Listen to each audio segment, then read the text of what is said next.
Hello students. तो आज अपन start करने जा रहे हैं टेंस। जैसा कि आप हेडिंग भी देख पा रहे हैं और ये काफ़ी एक इम्पोर्टेंट टॉपिक है कंपटीशन एग्ज़ाम वगैरह के लिए और काफ़ी वैल्यू रखता है ये। तो अपनी जो फर्स्ट क्लास थी उसमें अपने बेसिक सी बातें की थी इसके बारे में और अपन आज इसको वहीं से स्टार्ट कर रहा हूँ। मैं थोड़ा सा 5 मिनट में वही चीज़ें है कि रिवाइज़ कर दूँगा, मैं इसको रिपीट कर देता हूँ 2 मिनट में। तो देखो, फर्स्ट ऑफ ऑल टेंस।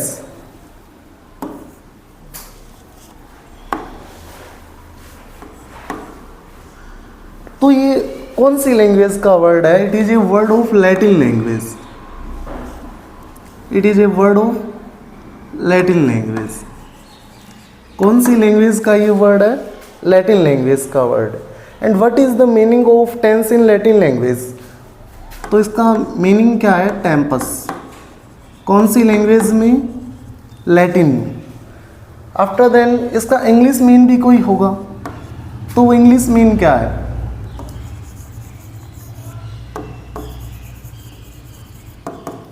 इसका जो इंग्लिश मीन है वो है टाइम। और इसी कन्फ्यूज़न की वजह से मोस्ट ऑफ द स्टूडेंट्स क्या सोचते हैं कि ये टेंस और टाइम क्या होते हैं? सेम होते हैं, जो कि टोटली इनकरेक्ट होता है। रियल में टाइम और टेंस दोनों अलग अलग चीज़ें हैं।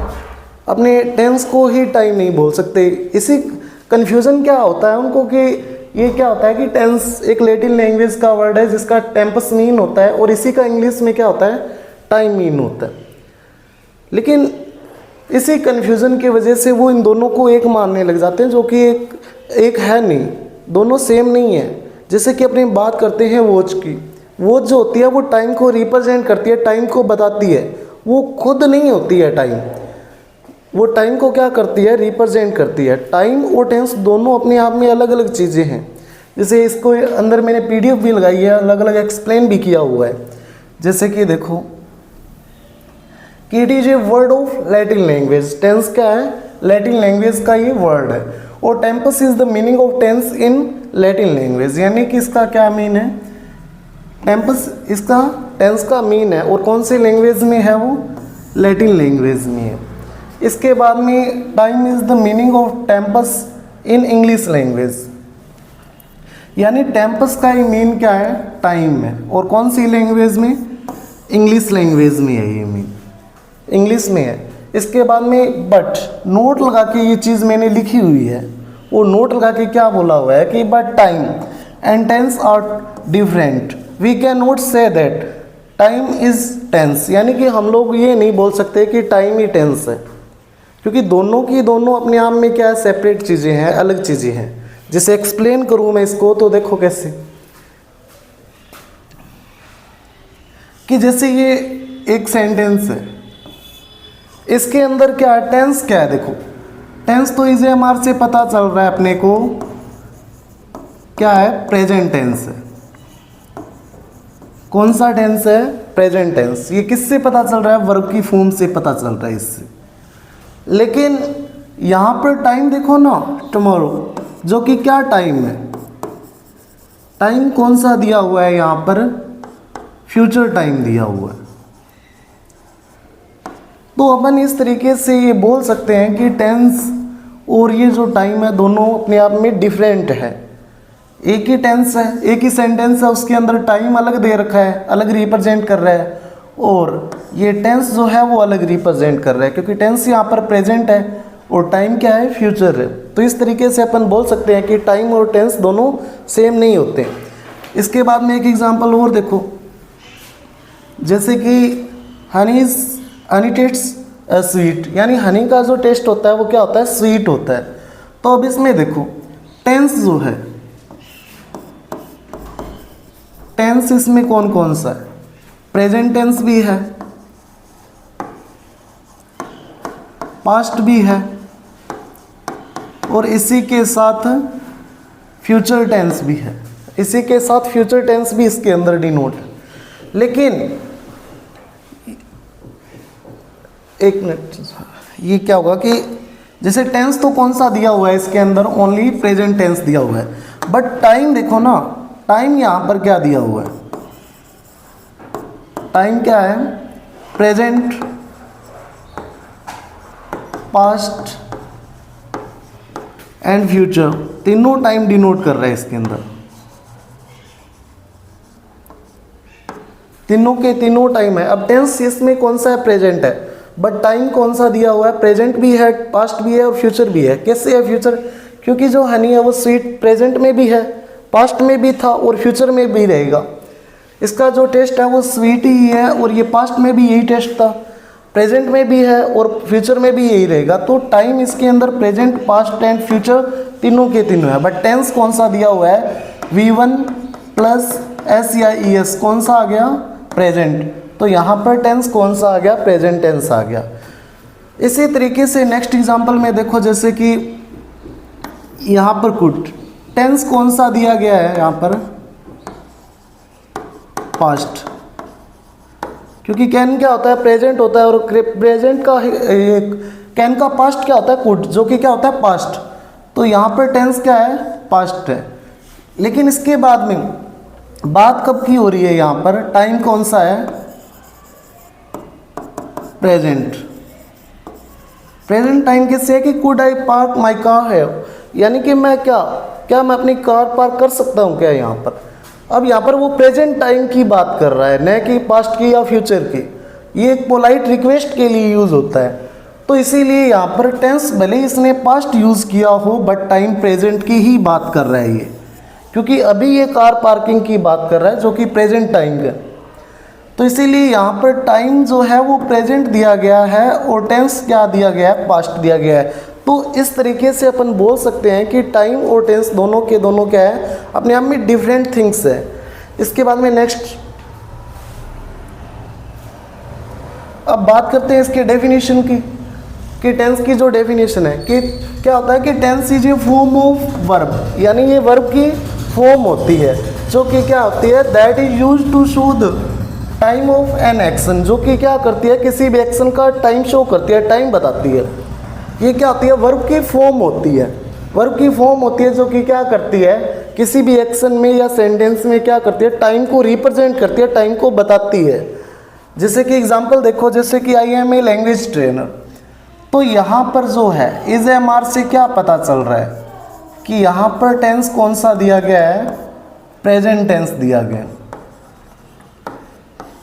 तो ये किससे पता चल रहा है, इसी वर्ब की फॉर्म से पता चल रहा है, इसी वर्ब की फॉर्म से पता चल रहा है कि यहाँ पर क्या है, टेंस कौन सा है, प्रेजेंट टेंस।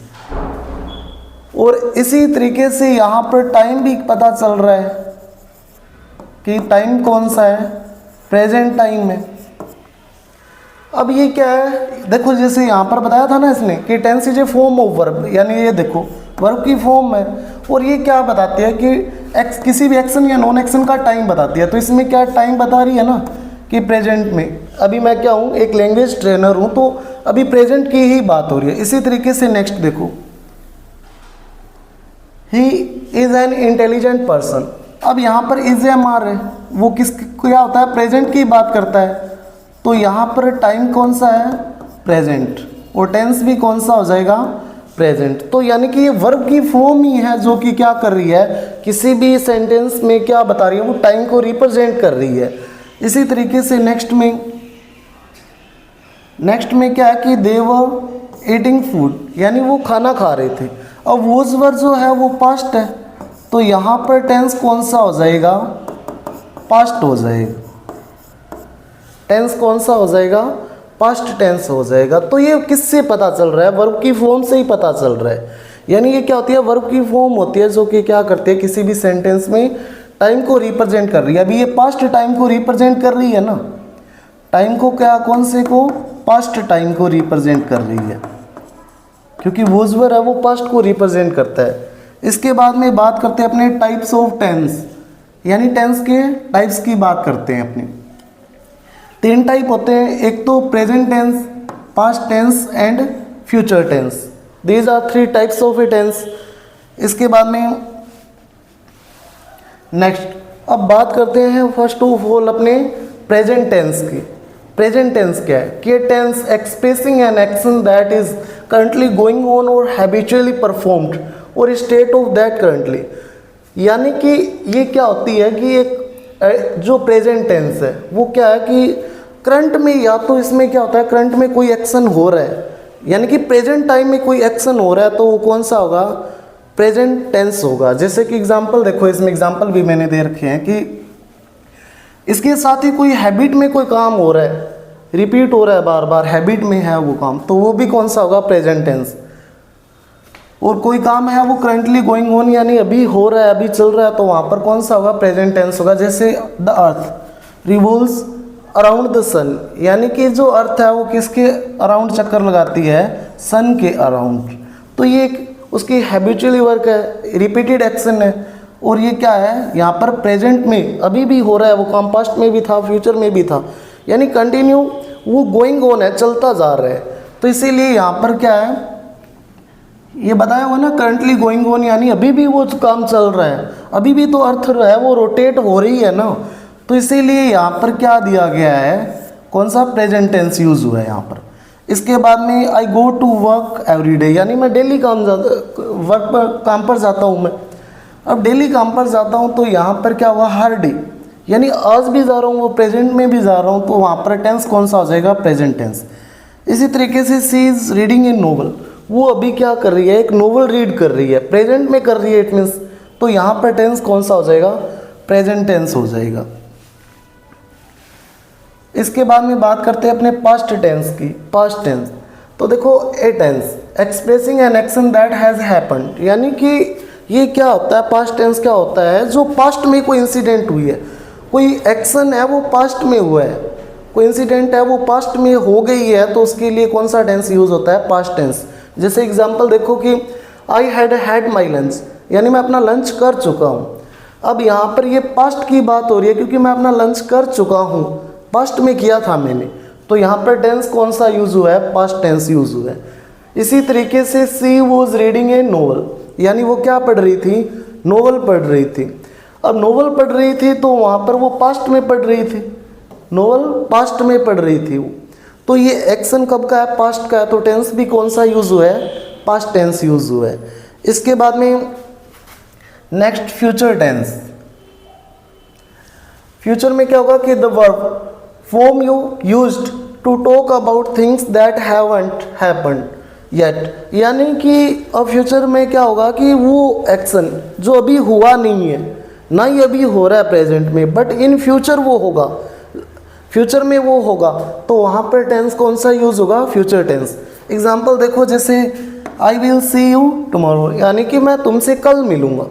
अब कल मिलूँगा तो फ्यूचर में मिलेगा, कल मिलेगा, यानी अभी तक मिला नहीं है वो, कल मिलेगा, तो यहाँ पर जो टेंस यूज़ होगा वो कब होगा, कौन सा होगा, फ्यूचर टेंस यूज हुआ एज विल सेल। इसी तरीके से next, you will get the answer by post, यानी तुम्हें पोस्ट के थ्रू इसका आंसर मिल जाएगा। तो अब इसमें विल सेल, अब मिल जाएगा तुम्हें, पोस्ट के थ्रू मिलेगा, अभी तक मिला नहीं है, मिलेगा तुम्हें, इट मीन्स इन फ्यूचर मिलेगा, तो यहाँ पर जो टेंस है वो कौन सा यूज हुआ है, फ्यूचर टेंस यूज हुआ है।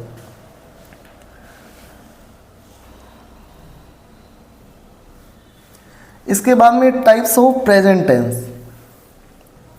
प्रेजेंट टेंस के जो टाइप्स है वो देखो कितने टाइप्स है, जैसे 4 टाइप्स है इसके, प्रेजेंट इंडेफिनेट या सिंपल टेंस, इंडेफिनेट या सिंपल टेंस दोनों एक ही है। इसके बाद में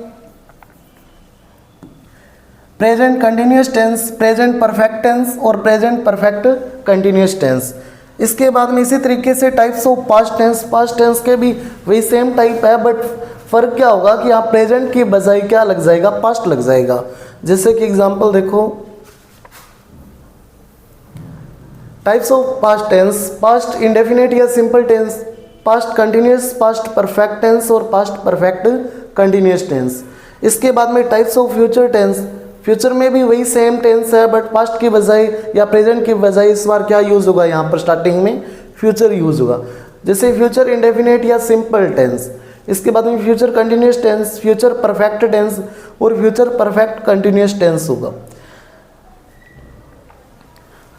अब इसके बाद में अपन बात करते हैं नेक्स्ट, हमारा जो फर्स्ट टेंस है कौन सा है, जो प्रेजेंट इंडेफिनेट या सिंपल टेंस, जो कि अभी फर्स्ट टेंस ही है। टोटल 12 जो 12 अपने टेंस है उसमें से फर्स्ट टेंस है ये। तो एक तो इसकी हिंदी में पहचान क्या होगी, ता है, ती है, ते है, इसका बेसिक मैंने आपको पिछली क्लास में भी बताया था। इसकी स्ट्रक्चर देखो आप, स्ट्रक्चर में क्या होगा, इस स्ट्रक्चर को अपने को क्या करना है, फॉलो करना है। जैसे कि इसकी अफर्मेटिव की स्ट्रक्चर क्या होगी कि सब्जेक्ट प्लस V1, V1 के साथ कई बार क्या ओनली V1 आती है, और कई बार क्या होगा V1 के साथ S या ES, यानी वर्ब की फर्स्ट फॉर्म के साथ या तो S यूज होगा या फिर ES यूज होगा। इसके बाद में ऑब्जेक्ट प्लस एक्स्ट्रा इंफॉर्मेशन। इसके बाद में क्या होता है नेगेटिव। नेगेटिव में क्या होता है, नोट लगता है। जब बात हो ओनली नेगेटिव की तो नोट किसके बाद लगेगा, हेल्पिंग वर्ब के बाद लगेगा। लेकिन जब बात हो इंटेरोगेटिव नेगेटिव की तब जो नोट लगता है वो सब्जेक्ट के बाद में लगता है। तो देखो जैसे यहाँ पर ओनली नेगेटिव है ना, तो सब्जेक्ट प्लस हेल्पिंग वर्ब क्या आएगी, डू डज इसके अंदर। इसके बाद में हेल्पिंग वर्ब के जस्ट बाद क्या आएगा, नोट आएगा, क्योंकि ओनली नेगेटिव है। ओनली नेगेटिव होगा तो हेल्पिंग वर्ब के जस्ट बाद क्या लगेगा, नोट लगेगा। इसके बाद में अब यहाँ पर ओनली V1 आएगी। अब इसके साथ S या ES वगैरह यूज़ नहीं होगा। क्योंकि S या ES क्यों नहीं यूज़ होगा, क्योंकि यहाँ पर हेल्पिंग वर्ब है, वही सिंगुलर प्लूरल वर्ब के अकॉर्डिंग, सब्जेक्ट के अकॉर्डिंग यूज होगी वहाँ पर। इसके बाद में इंटेरोगेटिव सेंटेंस। इंटेरोगेटिव जो सेंटेंस है इसके अंदर क्या होगा, हेल्पिंग वर्ब जो है वो स्टार्टिंग में ही आती है और लास्ट में क्वेश्चन मार्क आता है। इसके अंदर जो हेल्पिंग वर्ब स्टार्टिंग के अंदर आएगी और इसका जो आंसर होगा वो किसके अंदर आएगा, हमेशा यस या नो के अंदर आएगा। जैसे कि एग्जांपल देखो, इंटेरोगेटिव सेंटेंस में पहले तो ये हेल्पिंग वर्ब डू डज आएगी। Helping verb do does plus subject, subject के जस्ट बाद, एक मिनट ये नेगेटिव है। इंटेरोगेटिव सेंटेंस, इंटेरोगेटिव में हेल्पिंग वर्ब डू डज, इसके बाद सब्जेक्ट, फिर V1, फिर ऑब्जेक्ट, फिर एक्स्ट्रा इन्फॉर्मेशन और क्वेश्चन मार्क। इसके बाद में इंटेरोगेटिव नेगेटिव में क्या होगा, नोट लगेगा और किसके बाद लगेगा, जो सब्जेक्ट है उसके जस्ट बाद लगेगा। जैसे कि देखो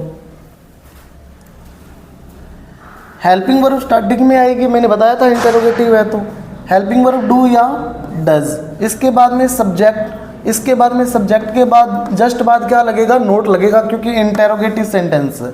इसके बाद में V1, फिर ऑब्जेक्ट और एक्स्ट्रा इन्फॉर्मेशन और लास्ट में क्वेश्चन मार्क लगेगा। इसका भी जो आंसर है वो यस या नो में ही आएगा। इसके बाद में बात करते हैं अपने WH वर्ड इंटेरोगेटिव सेंटेंस की। WH वर्ड इंटेरोगेटिव सेंटेंस के अंदर ये क्या होता है, इंटेरोगेटिव की कॉपी होता है, बट स्टार्टिंग में क्या लग जाता है, WH वर्ड लग जाता है और इसका जो आंसर है वो यस या नो में नहीं होता। इसका आंसर पूरा हमें एक्सप्लेन करना पड़ता है पूरा डीपली तरीके से। तो देखो WH वर्ड और इंटेरोगेटिव जो है आगे उसको सेम का सेम वही नोट कर देना है। जैसे इंटेरोगेटिव में क्या था, helping verb do does I थी। इसके बाद में यहाँ पर देखो ना ये रहा। इसके बाद में क्या है कि सब्जेक्ट आया, फिर V1 आया, फिर ऑब्जेक्ट, एक्स्ट्रा इन्फॉर्मेशन और लास्ट में क्वेश्चन मार्क आ गया। इसके बाद में WH word interrogative negative sentence, इसके अंदर वही है, WH वर्ड आ गया स्टार्टिंग के अंदर। इसके बाद में क्या है, वही है इंटेरोगेटिव नेगेटिव आ गया ना, तो मैंने बताया था, क्या बताया था कि जो नोट लगेगा वो सब्जेक्ट के जस्ट बाद लगेगा। तो यहाँ पर हेल्पिंग वर्ब डू डज आ गई, इसके बाद में सब्जेक्ट आ गया, फिर नोट आ गया, फिर V1, फिर ऑब्जेक्ट और एक्स्ट्रा इन्फॉर्मेशन और लास्ट में क्वेश्चन मार्क आ गया। तो इस तरीके से ये स्ट्रक्चर थी, क्योंकि अपने क्या है जब एग्जाम्पल जब करते हैं तो इस स्ट्रक्चर को हमें फॉलो करना पड़ता है। इसके बाद में अपन बात करते हैं हेल्पिंग वर्ब डू और डज का यूज़, क्योंकि इसी में स्टूडेंट सबसे ज़्यादा कंफ्यूज रहते हैं वो कि कहाँ पर डू यूज़ करना है और कहाँ पर डज यूज़ करना है। तो इसके लिए देखो कि फर्स्ट ऑफ ऑल जो डू है उसके लिए सब्जेक्ट क्या होना चाहिए हमारा, आई, वी, यू, दे, नेम्स या प्लूरल नाउन होना चाहिए। अब प्लूरल नाउन क्यों होना चाहिए, क्योंकि जो डू है वो अपने आप में क्या होता है, प्लूरल होता है। डू जो है वो क्या होता है, प्लूरल नाउन होता है, सॉरी वर्ब, नाउन नहीं वर्ब।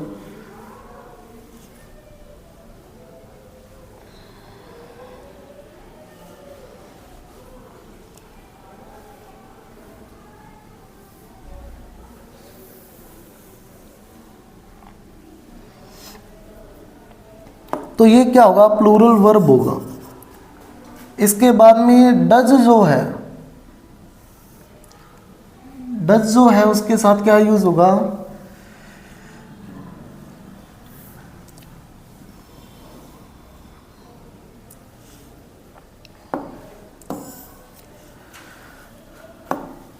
हाँ तो डू जो है वो प्लूरल वर्ब है। इसके बाद में जो डज है, डज जो है वो क्या है, सिंगुलर वर्ब।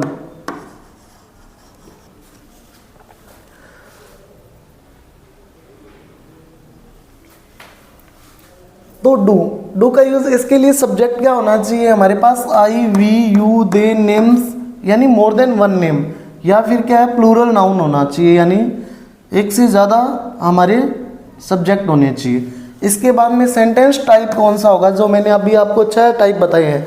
कौन कौन से, एक तो affirmative, negative, interrogative, interrogative negative, WH interrogative और WH interrogative negative.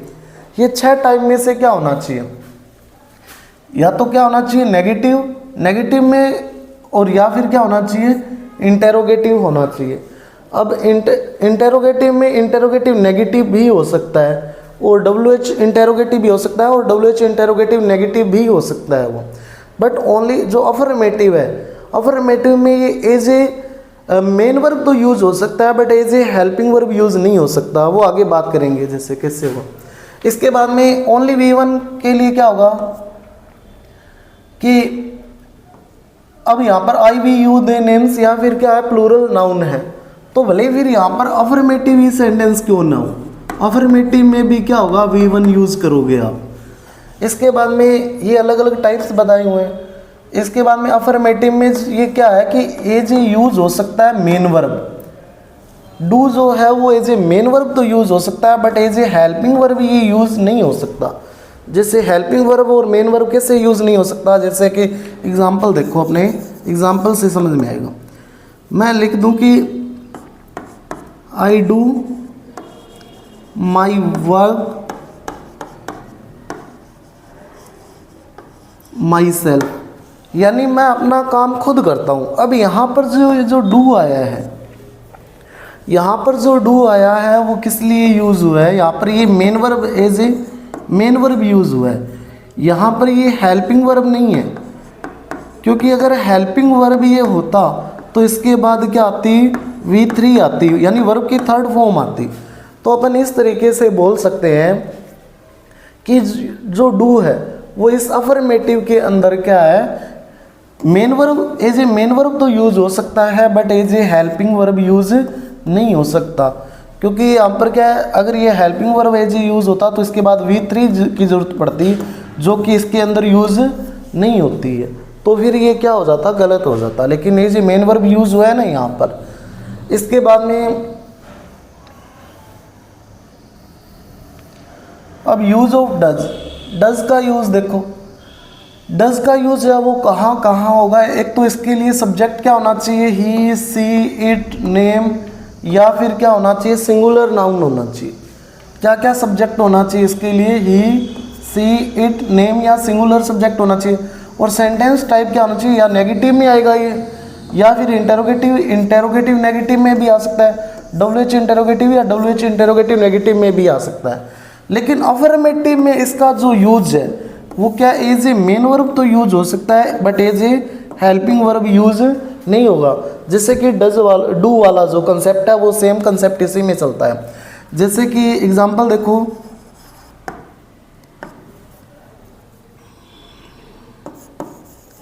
He does his work himself, यानी वो अपना काम खुद करता है, वो अपना काम खुद करता है।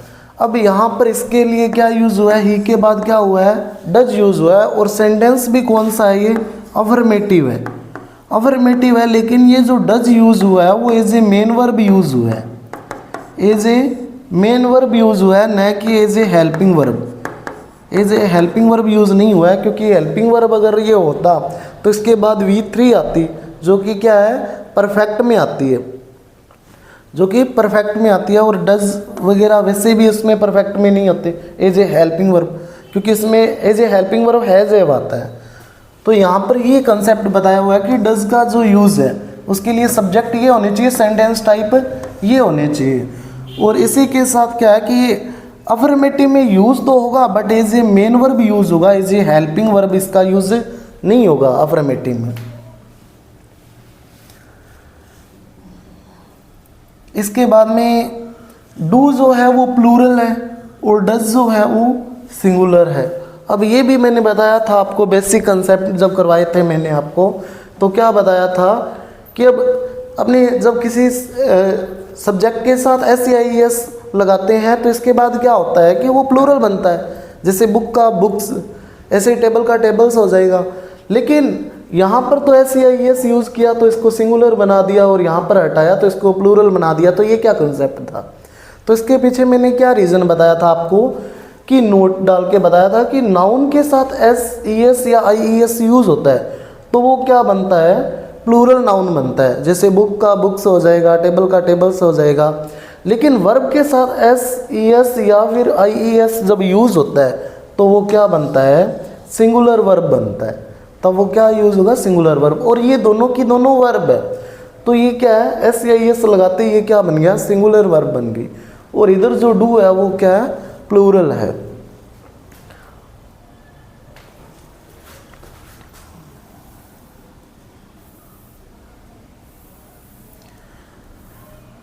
इसके बाद में नेक्स्ट देखो नोट। इस टेंस में जो हैज़ है वो पोजीशन या रिलेशनशिप दिखाते हैं। हैज़ वाला कंसेप्ट बताया था मैंने आपको, और इसी के साथ यहाँ पर अलग से मैंने एक्सप्लेन भी किया इस चीज़ को कि इसमें या तो पोजीशन यानी कि अधिकार दिखाएगा वो, या फिर रिलेशन यानी रिश्ता बताएगा वो हैज़ जब यूज़ होगा तो। जैसे एग्जाम्पल देखो कि आई हैव ए पेन, यहाँ पर पोजीशन बताया जा रहा है, अधिकार बताया जा रहा है कि मेरे पास क्या है, एक पेन है, तो यानी कि मेरा क्या है, पोजीशन है, अधिकार है उस पर। इसके बाद में सी हैज ए ब्रदर, अब उसका क्या है, उसके एक भाई है। अब भाई है उसका, तो वो क्या बता रहा है, यहाँ से रिलेशनशिप बता रहा है, उनका संबंध बता रहा है। तो यहाँ से क्या पता चल रहा है कि हैज़ है जो इस सेंटेंस के अंदर या इस टेंस के अंदर जब यूज़ होते हैं तो वो क्या बताते हैं, या तो पोजीशन बताते हैं या फिर क्या बताते हैं, रिलेशन बताते हैं।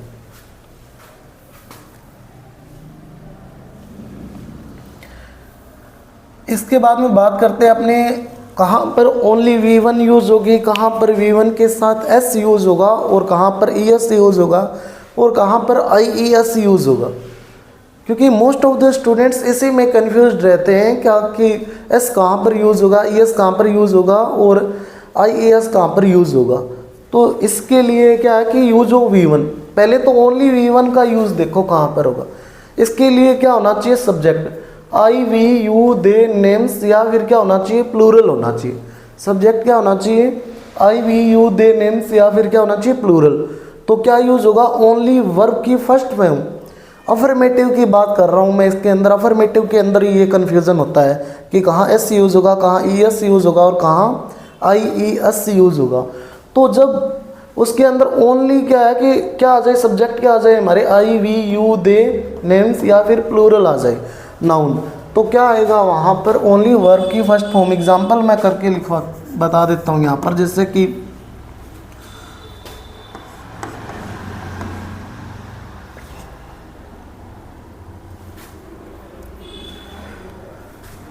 आई ऑलवेज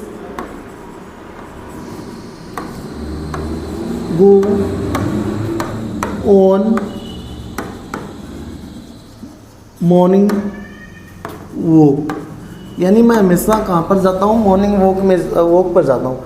तो यहाँ पर आई जो है, सब्जेक्ट क्या मिला है, आई, तो यहाँ पर V1 यूज़ होगा, यानी गो का गो सेम आ जाएगा। ये क्या आ जाएगा, गो आ जाएगा, जो कि सेम का सेम आ जाएगा।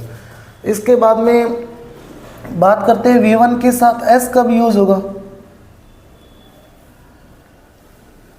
अब S कब यूज़ होगा, इसके लिए subject he, she, it, name या सिंगुलर होना चाहिए। V1 के साथ S कब यूज़ होगा, जब सब्जेक्ट हमारा ही, सी, इट, नेम या सिंगुलर होगा। और सेंटेंस टाइप क्या बताया हुआ है, अफर्मेटिव। जैसे कि और इसी के साथ क्या है कि आपको लेटर को भी ध्यान में रखना पड़ेगा। क्यों, क्योंकि क्या होता है कि V1 के साथ ईएस भी यूज होता है इन सब्जेक्ट के साथ। दोनों के अंदर सब्जेक्ट क्या है, सेम है, यहाँ पर भी और यहाँ पर भी। जैसे ही सी इट नेम या सिंगुलर नाउन है और इधर भी ही सी इट नेम या सिंगुलर नाउन है, लेकिन यहाँ पर अपने को क्या चेक करना पड़ेगा, last letter of verb. Verb का जो लास्ट लेटर है वो चेक करना पड़ेगा। अगर वर्ब का last letter B C D E G J K L M N P Q R T V W या वाई आ रहा है, इनमें से अगर वर्ब का लास्ट लेटर आ रहा है तो वहाँ पर आप क्या यूज़ करोगे, V1 के साथ एस यूज़ करोगे। जैसे कि एग्जाम्पल मैं आपको लिखवा के बताता हूँ कि सी ऑलवेज ईट फ्रूट, यानी वो हमेशा फ्रूट खाती है। अब यहाँ पर सी सब्जेक्ट यूज हुआ है और इसके बाद में क्या है, ईट्स, लास्ट लेटर क्या है, टी है, तो यहाँ पर आप क्या यूज़ करोगे, एस यूज़ करोगे, क्योंकि इसका लास्ट लेटर वर्ब है ये, और वर्ब का लास्ट लेटर टी हो तो आप क्या यूज़ करोगे, वर्ब की फर्स्ट फॉर्म के साथ एस यूज़ करोगे। इसके बाद में बात करते हैं ई एस की, तो इसके लिए भी दोनों सब्जेक्ट सेम थे, जैसे ही सी इट नेम या सिंगुलर नाउन था। अब इसमें क्या है कि इसमें भी सेंटेंस टाइप अफर्मेटिव की बात हो रही है और यहाँ पर भी वर्ब के लास्ट लेटर ये होने चाहिए। अगर A I O U F F E C H S H या डबल एस या एक्स जेड या डबल जेड आ जाए तो आप क्या यूज़ करोगे, इसके साथ वर्ब की फर्स्ट फॉर्म के साथ ई एस यूज़ करोगे। जैसे कि एग्जांपल अपने बात करें तो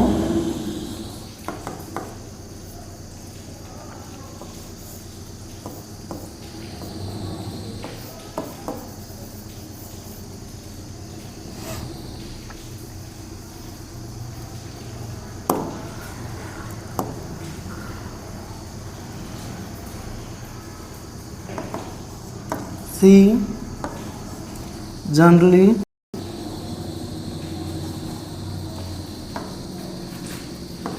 फिनिश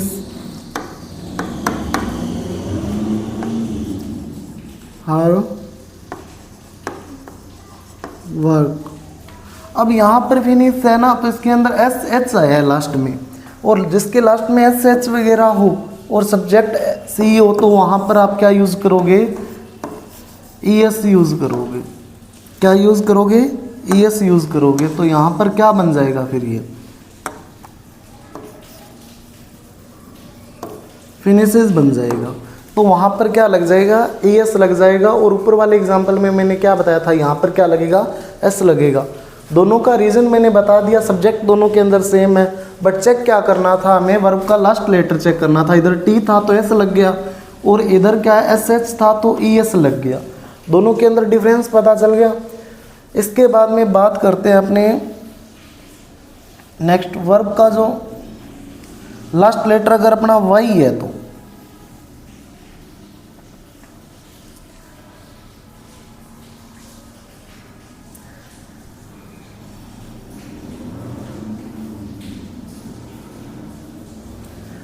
इसमें क्या है, यदि वर्ब का लास्ट लेटर क्या वाई आ जाए फिर क्या कंडीशन होगी।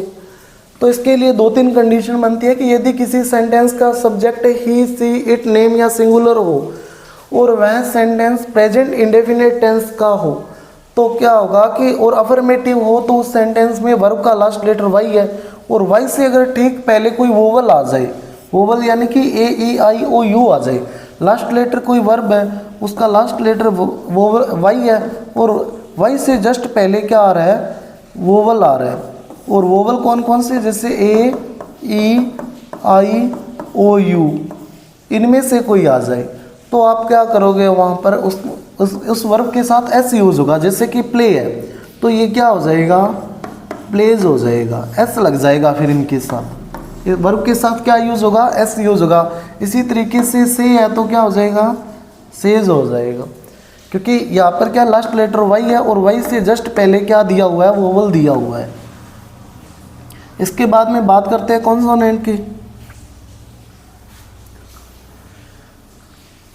अब वर्ब का लास्ट लेटर वाई होने पर, अब अगर क्या है, यदि किसी सेंटेंस में सब्जेक्ट वही है ही सी इट नेम या सिंगुलर हो और वह सेंटेंस प्रेजेंट इंडेफिनिट टेंस का हो और इसी के साथ अफर्मेटिव सेंटेंस का हो, तो क्या है उस सेंटेंस में वर्ब का लास्ट लेटर अगर वाई है और वाई से ठीक पहले अगर कॉन्सोनेंट आ जाए, इस बार क्या है वोवल ना के क्या आ जाए, कॉन्सोनेंट आ जाए, लास्ट लेटर क्या आ गया, वाई आ गया और वाई से जस्ट पहले वोवल ना आके क्या आ गया, इस बार कॉन्सोनेंट आ गया, तो क्या होगा वाई को इस बार क्या करना पड़ेगा, रिमूव करना पड़ेगा।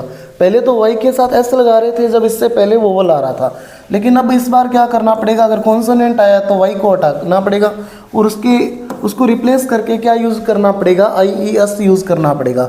जैसे कि एग्जांपल देखो, रिप्लाइज, इसके बाद में ये क्या होगा, अब यहाँ पर वाई हट के क्या आ गया, आई ई एस यूज़ हुआ है, आई ई एस। इसी तरीके से यहाँ पर क्या आ जाएगा, ट्राइज आ जाएगा। यहाँ पर ये वाई रिमूव होके क्या यूज़ हुआ है, आई ई एस यूज़ हुआ है।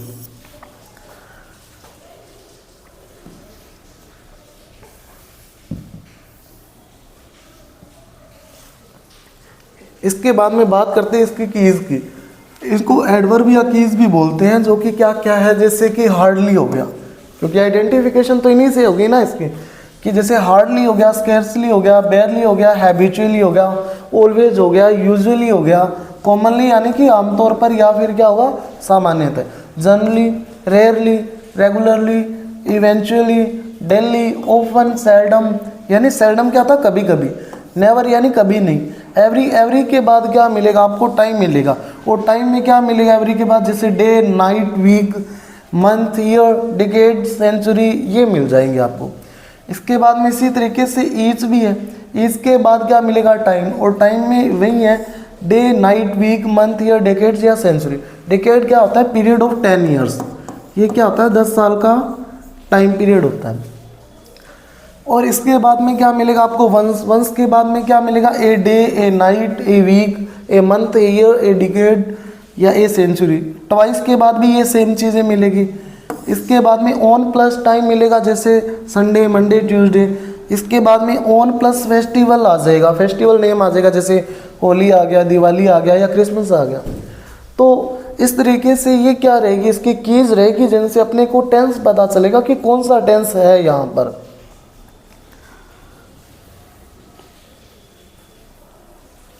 इसके बाद में इन केस के अलावा भी इस टेंस का यूज़ कहाँ कहाँ पर हो सकता है, वो कंडीशन भी है अपने पास। जैसे कि फर्स्ट ऑफ ऑल कौन सा है, यूनिवर्सल या इटर्नल ट्रुथ, यानी सार्वभौमिक सत्य। अब सार्वभौमिक सत्य में क्या होगा, यानी कि दुनिया में कहीं भी चले जाना, आप किसी भी कोने में चले जाना, वो हमेशा क्या रहेंगे, ट्रुथ ही रहेंगे, सच्चाई ही रहेंगी। जैसे कि एग्जाम्पल देखो, the sun set in the west, यानी कि सनसेट कौन सी डायरेक्शन में होता है, वेस्ट डायरेक्शन में होता है, भले दुनिया के किसी भी कोने में चले जाना आप। तो ये क्या है कि यूनिवर्सल ट्रुथ है। अब यूनिवर्सल यानी सार्वभौमिक सत्य है, तो यहाँ पर क्या होगा, प्रेजेंट इंडेफिनिट टेंस यूज होगा। और प्रेजेंट इंडेफिनिट में मैंने कंडीशन क्या बताई थी, अगर वर्ब सब्जेक्ट हमारा सिंगुलर हो तो वर्ब भी क्या आनी चाहिए, सिंगुलर आनी चाहिए। एक चीज़ ध्यान रखना, जब सब्जेक्ट सिंगुलर होगा तो क्या होगा, वर्ब भी सिंगुलर यूज होगी। और अगर सब्जेक्ट हमारा क्या है, प्लूरल है, तो वर्ब भी क्या होगी, प्लूरल यूज होगी। जैसे कि एग्जांपल देखो, द सन, अब सन ओनली वन है, एक ही है, सिंगुलर है। अब सिंगुलर है तो वर्ब भी क्या होगी, सिंगुलर यूज होगी। और वर्ब को सिंगुलर बनाने के लिए या अपने को क्या करते हैं, उसके साथ एस या ई एस ये यूज़ करते हैं, या आई एस यूज़ करते हैं। तो देखो, जैसे लास्ट लेटर चेक करना पड़ेगा सिंगुलर के लिए, यहाँ पर टी है तो यहाँ पर क्या लग जाएगा, सेट्स, जो कि मैं आपको पहले ही बता चुका हूँ। इसके बाद में the sun rises in the east, sun है वो कौन सी डायरेक्शन में राइज होता है, ईस्ट में। अब ईस्ट में ये क्या होता है, राइज होता है। और लास्ट लेटर यहाँ पर क्या दिया हुआ है, ई दिया हुआ है, तो यह क्या हो जाएगा, राइजेज हो जाएगा। क्योंकि ये क्या है, सिंगुलर है, तो वर्ब भी क्या होनी चाहिए, सिंगुलर होनी चाहिए। और वर्ब को सिंगुलर बनाने के लिए उसके साथ एस सी एस या फिर आई ई एस यूज़ करते हैं, ऐड करते हैं उसके साथ। इसके बाद में the earth rotate on its axis, इसमें क्या होता है कि जो अर्थ है वो अपने एक्सिस पे रोटेट होती है, तो लास्ट लेटर अर्थ एक ही है, सिंगुलर है, तो वर्ब भी सिंगुलर और लास्ट लेटर ई है, तो क्या यूज़ होगा, एस यूज़ होगा। तो यहाँ पर क्या हो जाएगा, रोटेट्स हो जाएगा। इसके बाद में बात करते हैं अपने परमानेंट एक्टिविटी, जो वर्क है वो परमानेंट हो रहे हैं, कोई एक्टिविटी अगर हो रही है वहाँ पर टेंस यूज करेंगे। जैसे कि देखो आप, the Ganges spring from the Himalaya, यानी गंगा है वो से निकलती है, हिमालय से निकलती है, तो यहाँ पर एक गंगा वो है, कौन सी यूज करेगी अपने ऊपर लेटर जी एस। प्रिंसिपल, जो भी प्रिंसिपल वगैरह थ्योरीज वगैरह हो उनके लिए कौन सा टेंस यूज होता है, प्रेजेंट इंडेफिनिट टेंस। जैसे कि a triangle has have 3 sides, यानी एक ट्रायंगल होती है, एक जो त्रिभुज होता है उसके अंदर क्या होती है, 3 साइड्स होती है। ये क्या है, 3 साइड्स है इसकी। तो यहाँ पर ये क्या है कि 3 साइड है और ट्रायंगल एक सिंगुलर है, सिंगुलर है, तो हैज हैव में से सिंगुलर कौन सा है, हैज है, क्योंकि हैव तो प्लूरल के लिए यूज होता है, तो यहाँ क्या यूज हो जाएगा, हैज यूज हो जाएगा। इसके बाद में next, light travel faster than sound, यानी लाइट जो है वो साउंड से भी फास्ट ट्रैवलिंग करती है, साउंड से भी फास्ट चलती है वो। तो अब देखो लाइट जो है वो सिंगुलर है, और सिंगुलर है तो वर्ब भी सिंगुलर होनी चाहिए, तो यहाँ पर क्या आ जाएगा, ट्रैवल, लास्ट लेटर एल है तो क्या आ जाएगा, एस लग जाएगा, ट्रैवल्स हो जाएगा वो। इसके बाद में नेचुरल या इनहेरिटेंट क्वालिटीज़, यानी जो प्राकृतिक गुण होते हैं जो नेचर से हमें मिले होते हैं, ठीक है, तो वो क्या, वो भी किस में यूज होंगे, इसी में प्रेजेंट इंडेफिनिट टेंस में। जैसे हनी, इज या आर में से स्वीट क्या यूज होगा, कि इज यूज होगा, क्योंकि यहाँ पर हनी है वो एक अनकाउंटेबल नाउन है, और अनकाउंटेबल जो नाउन होता है उसको हम क्या मानते हैं, हमेशा ही सिंगुलर मानते हैं, और अगर हमारा सब्जेक्ट ही सिंगुलर है तो वर्ब भी आगे क्या है, सिंगुलर यूज होगी। और इज या मार में से क्या है, सिंगुलर कौन सा है, इज है। इसके बाद में a mother blank love her children, यानी एक मदर होती है वो अपने बच्चे को लव करती है, ये उसकी क्या है, गॉड गिफ्टेड क्वालिटी होती है या नेचुरल उसकी हैबिट होती है। तो यहाँ पर एक मदर सिंगुलर है, तो यहाँ पर लव लास्ट लेटर ई हो तो क्या आ जाएगा, एस यूज हो जाएगा वहाँ पर। इसके बाद में प्रोफेशनल एक्टिविटीज़, यानी जो हमारे प्रोफेशन से रिलेटेड होती है, तो उसके वो भी किस में यूज़ होगी, प्रेजेंट इंडेफिनिट टेंस में यूज़ होगी। जैसे एक कोबलर, एक जो मोची होता है वो क्या मेंट करता है, शूज़ को मेंट करता है। तो देखो यहाँ